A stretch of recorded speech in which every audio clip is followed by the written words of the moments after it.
سلام كورات تخطاتلتي لمون كم تلمود بولصنا هند فيلم حزنا لكم مسئنا لنا نت لايك كومون سابسكرايب ناقبركم سعابوني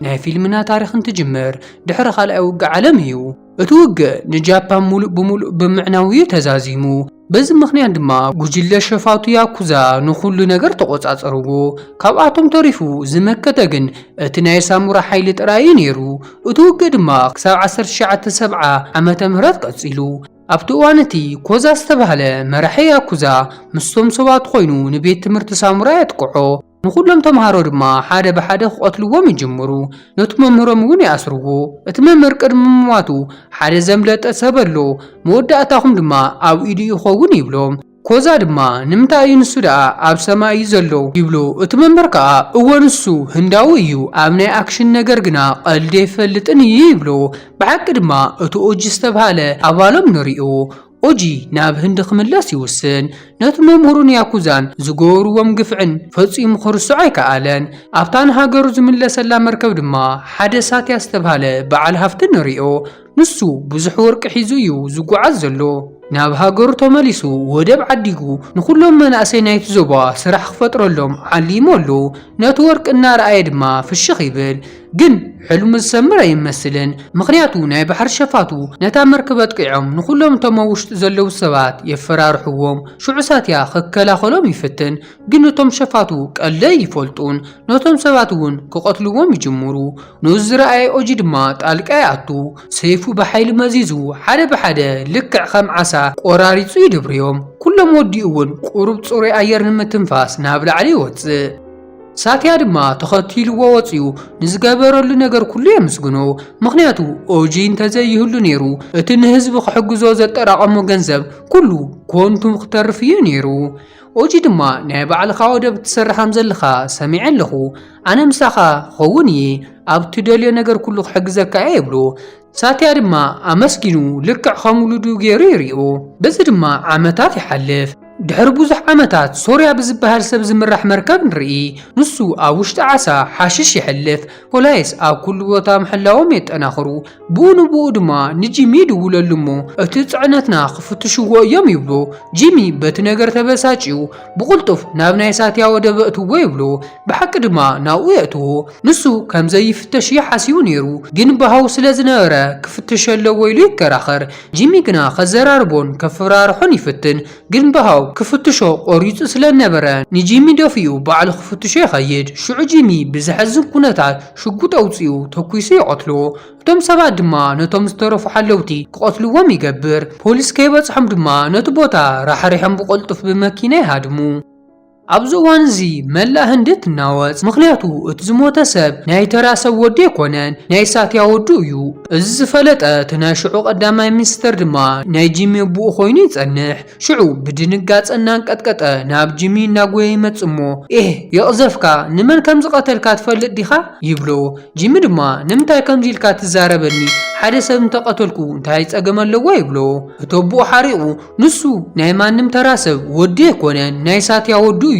بدحريو من كم زلو ايتفلت انديخا يبلو جيمي دما منيو مسبولو اوجي بدحريو ام كم زلو ينقرو بزحات زسكحقح نسابيو بز مخنيا دما نود حيزو نساتيا مردو ختصنانعو يخيد جيمي نسبيتي بهاونا رأي يلاقص الله ساتيا مسرأيو مركوسو بحيل جبيتو اب قدم كل سب كتهارمو يقبر جيمي اب قدم ابو يوارد ابو دما افو خفيتو خزارب يكالن نود حيزوون يوصي ابتو وانتي جيمي منم نگر سلازي قبره نبو يوقصو ابو قنا انا ابتو وانتي قلا نگر انتز قبر نيره ازن قبرو زلنا نايمو داتا نگر يخوون نيره يبلو دحري دما قدم ناي ساتيا ودب كوقصاصر ابز دليل اوان زنبره ناي قدم تاريخ كنغرو يجمر ابتو وانتي ابو سباتو ليخو نساتيا نودون اسحيتوم نيرو كان مسل ودب من تخوص دما يساقيو نيروم بزي دما زي حقاو صعنتات بنصانت نمئتاو عليمو نيرو جن اتسامورا اوجي نافت بوتا موصيو نوتم وتادرات حدا بحدا قتلهم يجمر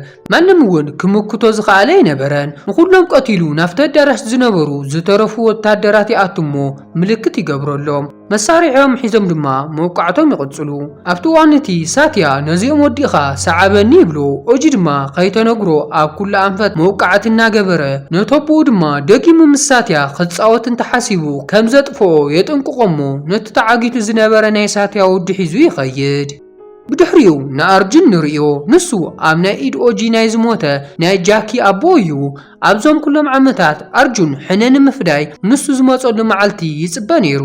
ሕጂ ድማ ንሱ ዝመጸሉ እዋን በፂሐሉ በቲ ሓደ ወገን ድማ ሳትያ ወዱ ስለዝተቐተለሉ ጽዕነቱ ንምርኣይ ይኸይድ ነቲ ሳንዱቕ ይኸፍቶሞ ኣብ ውሽጡ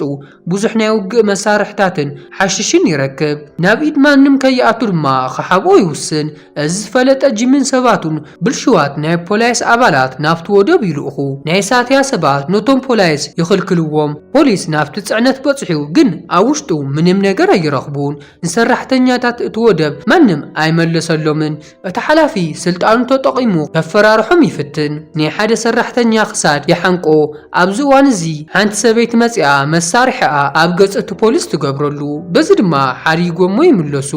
ሽዑ ጂሚ ገለ ነገር ክገብር ከም ዘለዎ ይርዳእ ካብ ናይ ሳትያ ሰባት ሓደ ምጽኡ እቲ ጽዕነት ዘለዎ ቦታ ምእንቲ ክዛረቦ የሳቅዮ ንሱ ግና ካብ ምዝራብ ሙማት ይመርጽ ጂሚ ኻውን ይቀትሎ ብድሕሪ ድማ ናብቶም ንዕኡ ዝፈርሑ ካልኦት ሰባት ይኣቱ ንሳቶም ድማ እቲ ጽዕነት ዘለዎ ቦታ ዝፈልጥ እንኮ ሰብ ሳትያ ምዃኑ ይነግርዎ ስለዚ ንዕኡ ዘጥፍእ ሰባት ክልእኽ ይውስን ዲናን ጂታን እዚ ምስ ሰምዓ ጂታ ደንጊጻ ምስ ኣቦኣ ትዘራረብ ንሳትያ ንምድሓን ትፈልጦም ሰበስልጣን ኩሎም መዘራረብ ትብሎ ንሱ ግና ካብ ሓደ ሰብ ወጻኢ ማንም ከድሕኖ ይኽእልን እዩ ንሱ ድማ ኦጂ እዩ ይብላ መወዳእታ ግዜ ዝረኣኽዎ ቅድሚ 7 ዓመታት ኣዋልድ ንናይ ምንዘራ ስራሕ ኣብ ዝጥቀማሉ ዝነበረ ገዛ ውሽጢ እዩ ነይሩ ኦጂ እቲ ገዛ ኣትዩ ነቶም ሸፋቱ ኩሎም ቦይኑ ይቐትሎም እቲ ገዛ እውን ሙሉእ ብሙሉእ ብሰንኪ ኦጂ ናይ ደም ባሕር ኮይኑ ይቕየር ማንም እውን ብሂወት ክተርፍ ኣይገበረን ፖሊስ ክሳብ ዝበጽሑ ድማ ኣብኡ ኮፍ ኢሉ ይጽበዮም ሽዑ ፖሊስ መጽዮም ሒዞምዎ እንትኸዱ እቲ ናይ ፖሊስ ሓላፊ ኦጂ ምትሓዙ ክፈልጥ ከሎ ብፍርሒ ምራቑ እናወሓጠ እዝኮ ናይ ሙምባይ ህልቂት ዝገበረ ሰብ እዩ ናይ ዝኾነ ይኹን ሸፋቱ ጉጅለ መወዳእትኡ ኣብ ኢድ ዝሰብ እዩ ኸውን ይብሎም ክሰድዎ ድማ ይገብር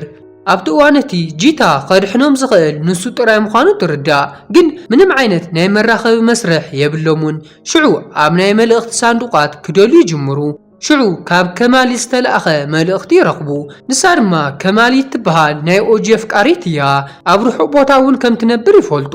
ንሳ ዶክተር ስለ ዝኾነት ንሰባት ተሕዊ ንሱ ድማ ንህፃናት ማርሻል ኣርት ክምህር ጀሚሩ ኣሎ ኣብቲ እዋነቲ ዓሊ ዝበሃል ሰብ ይመጽ እሞ ብኡ ቀኒኡ ስለ ዝነበረ ብውግእ ክምክቶ ይውስን ግን ምስ መን ይገጥም ከም ዘሎ ኣይፈለጠን ነይሩ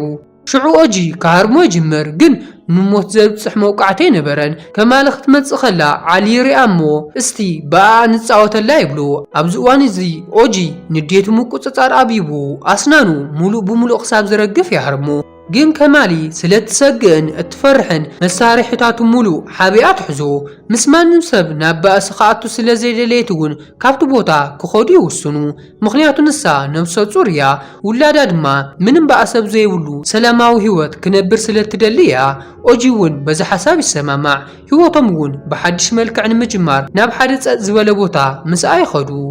ብሓቂ ድማ ህይወቶም ሰላማዊ ይኸውን ግን ኦጂ ሕጂ እውን ተኾነ ከም ህፃን ወዱ ተንከባኺቡ ዘዕበዮ ብዛዕባ ሳትያ ይሓስብ ግን ምስ ሰበይቱን ኣብ ከብዳ ዘሎ ውሉዱን ሓድሽ ህይወት መስሪቱ ኣሎ ሽዑ ናይ ከማሊ ናይ መውለዲ ሰዓት ይበጽሕ ኣብ መወዳእታ ድማ ኦጂ ጽቡቕ ዝኾነ ስራይ መስረት ህይወቱ ድማ ካብ ደም ዝረሓቐ ይኸውን ግን ሰበይቱ ሕጂ እውን ኦጂ ኣብ ጽቡቕ ኩነታት ምህላው ንምፍላጥ ንሳትያ በቢግዚኡ ደብዳቤ ትጽሕፍ ነይራ ኣብዚ እዋን እዚ ግን ሳትያ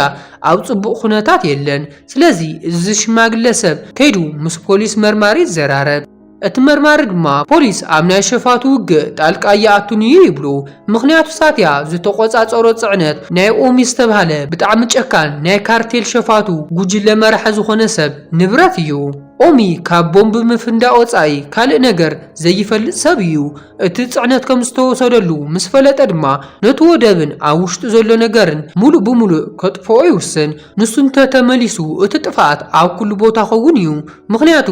ኦሚ ብፍጹም ቀሊል ሰብ ኣይኮነን እቲ ሽማግለ ንጂታ ይድውለላ እሞ እዚ ጽዕነት ንሃገር ጥፍኣት እዩ ዘምጽእ ስለዚ ከም ናተይ ሓሳብ ንበዓል ዋንኡ መሊስና እንተሃብናዮ ይሓይሽ ይብላ ምኽንያቱ ኣብዚ ቅጽበት እዚ ናይ ጂሚ ሰባት ናይ ሳትያ ቦታ ረኺቦምዎ ኣለዉ ከይዶም ድማ ከጥፍእዎ ይውስኑ ንሱ ግና ከማሊ ናብ ትሰርሐሉ ሆስፒታል ይኸይድ ሰላምታ እውን ይለዋወጡ በኣን በታ ጽብቕቲ ጓላን እግረ መንገዱ ብጣዕሚ ሕጎስ ብኡ ንብኡ እውን ስልካ ኣልዒላ ናብ ሰብኣያ ትድውል እሞ ኣቦኻ ኣብዚ መፅኡ ኣሎ ትብሎ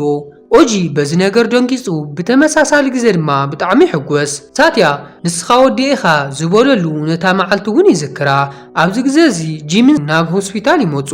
ናብ ሳትያ ክሳብ ዝበፅሑ ድማ ብዘይ ምቁራፅ ክትኩሱ ይጅምሩ ሳትያ ድማ ንከማሊ ኣብዚ መቃተሊ ምእንቲ ኸይኣቱ ሰብኣይኪ ናብዚ ከይትፅውዕ እየ ይብላ ሳትያ ካብ ሓደ ሰብ መሳርሒ ምንዝዕሞ ክትኩስ ይጅምር መወዳእታ ግን ክወቕዕዎ ይኽእሉ ኣብዚ እዋን እዚ ካብ ናይ ጂሚ ሰባት ሓደ ይረኽቦ እቲ ሰብ ድማ ንዓኒ ኺድ ይብሎ እዚ ሰብ መረዳእታታት ንሳትያ ንምምሕልላፍ ኣብ ማእኸሎም ዝተተኽለ ሰላይ ከም ዝነበረ ንርዳእ ሳትያ ድማ ንምህዳም ምፅኡ ናብ መኪና ውሽጢ ኣትዉ ጂሚ ክቐትሎ ሽጉጥ ኣብ ዘውፀሉ እዋን ከማሊ ከይቐትሎ ናይ ሓዊ መጥፍእ ሲሊንደር ትድርብየሉ ሽዑ ጂሚ ብጣዕሚ ተናዲዱ ንከማሊ ተኩሱ ይቐትላ بتمساسالي ግዜ ድማ ኦሚ ናብቲ ወደብ ይበጽሕ ወታደራቱ ድማ ንኹሎም ሰራሕተኛታት በሓይሊ ከም ዝጉዙ ይገብር ጂታ ነቶም ሰራሕተኛታት ንምክልኻል መሳርሒ ሒዛ ትወጽእ ግን ንሳቶም ብጣዕሚ ብዙሓት እዮም ኦሚ እቲ ኮንቴይነራት ዘለዎ ቦታ ክፈልጥ ይደሊ ግን ካብ ማእኸሎም ማንም ሰብ ክነግሮ ፍቃደኛ ኣይኮነን ኦሚ ተናዲዱ ንሓንቲ ጓል ሒዙ ናብቲ ወደብ ውሽጢ ይደርብያ ነቲ ህንፃ እውን የንድዶ በዚ ጥራይ እውን የብቃዕን ኣብቶም ሰራሕተኛታት ነዳዲ ነጽገሎም ሽዑ እቲ ሽማግለ መጽዩ ንጂታ የዘራርባ ኩሉ ሰብ ካብ ዝጠፍእሲ ናይቲ ኮንቴይነር ቦታ ክትዛረብ የለኪ ይብላ ንሳ ግን ካብ ዓይኒ ዝረሓቐ ግን በሃንደበት ተመሊሱ መጽዩ ንዓለም ዘናውጽ ብዛዕባ ኦጂ ታሪኽ ትነግሮ ትጅምር ኦጂ ናብቲ ሆስፒታል ይኸይድ ኣብቲ እዋንቲ ሰበይቱ ሞይታ ይረኽባ ብድንጋጸ ውሽጢ እውን ይወድቕ ግን በዞም ኣረሜናት ምኽንያት እንደገና ናብቲ ሕሉፍ መንነቱ ተመሊሱ ጨካን ክኸውንን ንኹሎም ሕነ ክፈዲ ይውስን ጂሚ ንሳትያ ንምዕጋት ደድሕሪ ይስሕቦ ብሓቂ ድማ ብመኪና ርኪቡ ይጎጭዎ ግን ሳትያ ምስ ረዳቱ ናብቲ ሕርሻ ውሽጢ ይሃድሙ ጂሚ ንሳትያ ንምሓዝ ነቲ ናይ ሕርሻ ቦታ ብሓዊ የቃጽሎ ሰባት እውን ክሕዝዎ ይልእኾም ኣርኪቦም እውን ይሕዝዎም ካብቲ ሕርሻ ቦታ ናብ ደጊ ሒዞሞ ምስ ወፁ ግን በሃንደበት ሓደ ሴፍ ናይ ሓደ ሰብ ክሳድ ይቆርጽ ኩሉ ሰብ እውን እዚ ዝገበሮ ንምርኣይ ዘይሩ ይጥመት ካብ ክፍኣትን ደምን ርሒቁ ድሕሪ ምጽናሕ እንደገና ናብ ጨካንነቱ ዝተመልሰ ኦጂ ኮይኑ ይጸንሕ ሳትያ ወዱ እንደገና ናብኡ ብምምላሱ ይሕወስ ኦጂ ነቶም ወታደራት ሓደ ብሓደ ክቆትሎም ይጅምር ንኹሎም እውን ይውድኦም ኣብዚ እዋን እዚ ጂሚ ብጣዕሚ ተናዲዱ በዓሉ ክገጥሞ ይውስን ግን ኦጂ ወቂዑ ናብ መኪና ይደርብዮ ሽዑታ መኪና ትፍንጀርሙ ኣካላቱ ፋሕብትን ኢሉ ይቆራረጽ ብድሕሪኡ ኣብቲ ወደብ ስልኪ ይድወል ጂታ ነቲ ስልኪ ርእያ እናስሓቐት ንኦሚ እዚ ጻውዒት ንዓኻ እዩ ትብሎ ሽዑ ትዝደወለ ሳትያ ኮይኑ ይጸንሕ ከምዚ እውን ይብሎ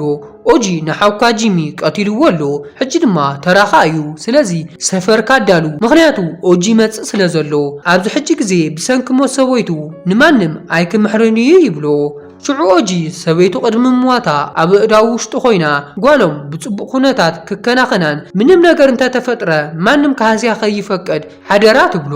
ብዘረባ እውን ልቡ ይንካእ ብድሕሪኡ ናይ ቀብሪ ስነ ስርዓት እናፈጸመላ ከሎ ሽዑ ናይ ዝሕነ ምፍዳይ መጀመርታ ናይ ጂሚ ሬሳ ናብ ስራቤቱ ብምልኣኽ ይጅምር ስራቤቱ ነቲ ሬሳ ይርእይዎ እንታይ ከም ዝወጽሖን ከኣምኑ ይከኣሉን ሳትያ እውን ናብቲ ሓዘን ይኸይድ ልቦም ንምንዳድ ብትኹረት ይዕዘቦም ንጽባሒቱ ኦጂ ይዳሉ ድሕሪ ዓመታት ጸንሒት ናብ ሙምባይ ይምለስ ኩሉ ሰብ ምምላሱ ይፈልጥ ፍርሑ እውን ኣብ ልቦም ይዝርጋሕ ምኽንያቱ መጀመርያ ዝኸደሉ ቦታ ናይ ፖሊስ ጣብያ እዩ ነይሩ ምኽንያቱ ኦሚን ሰባቱን ንጂታ ሓዊስካ ናይ ወደብ ሰራሕተኛታት ኣሲሮምዎም ነይሮም እዮም ስለዚ ብዛዕባኦም ክሓትት ይኸይድ እቲ ፖሊስ ብትዕቢት ተመሊኡ ንስኻ ሓያል ነርካ እዚ ኣይክሕዶን እየ